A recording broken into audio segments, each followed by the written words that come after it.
İmparator mantarı, Amanita caesari, hem görsel şöleni hem de lezzetiyle mantar dünyasının kraliçesi olarak kabul edilir.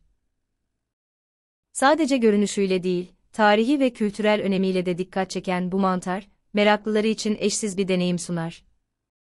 İmparator mantarının tanımı ve özellikleri.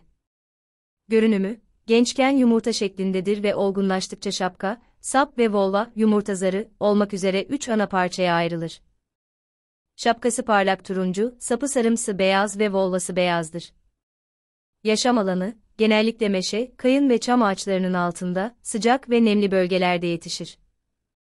Güney Avrupa ve Kuzey Afrika'ya özgüdür. Lezzeti, etli yapısı ve cevizimsi aromasıyla eşsiz bir lezzete sahiptir. Dünya mutfağında en değerli mantarlar arasında yer alır.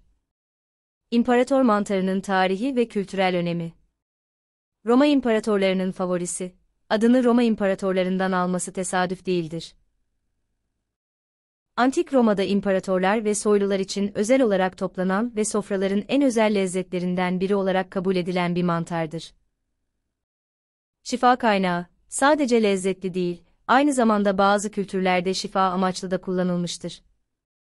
Mantar toplayıcılığının simgesi, imparator mantarı, mantar toplayıcılığı tutkunları için adeta bir kutsal kase gibidir. Bulmak ve toplamak büyük bir heyecan ve ödül hissi verir. İmparator mantarını toplama, bir sanat ve bilim. İmparator mantarı toplamak, sadece ormanda dolaşmak değildir.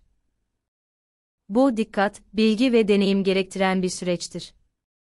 Doğru zaman ve yer, mantarlar mevsimsel olarak ortaya çıkarlar ve her türün kendine özgü bir yetişme zamanı vardır. İmparator mantarını bulmak için doğru zamanı ve yeri bilmek çok önemlidir.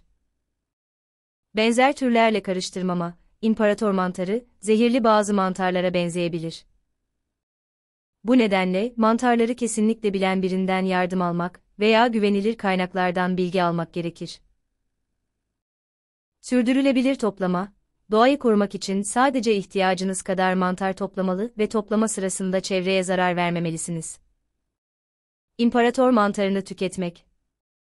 İmparator mantarı, birçok farklı şekilde pişirilebilir. Omletlerde, risottolarda, makarnalarda ve hatta salatalarda kullanılabilir. Ancak, tüketilmeden önce mutlaka iyice temizlenmeli ve pişirilmelidir. Önemli uyarı. Mantar toplama ve tüketme ciddi bir konudur. Yanlış türleri toplamak veya tüketmek ciddi sağlık sorunlarına hatta ölüme neden olabilir. Eğer mantar toplama konusunda deneyiminiz yoksa, mutlaka uzman birinden yardım alın.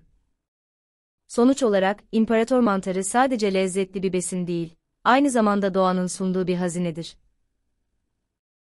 Bu eşsiz mantarı tanımak ve toplamak, doğa ile iç içe olmak ve yeni lezzetler keşfetmek isteyenler için unutulmaz bir deneyim olacaktır.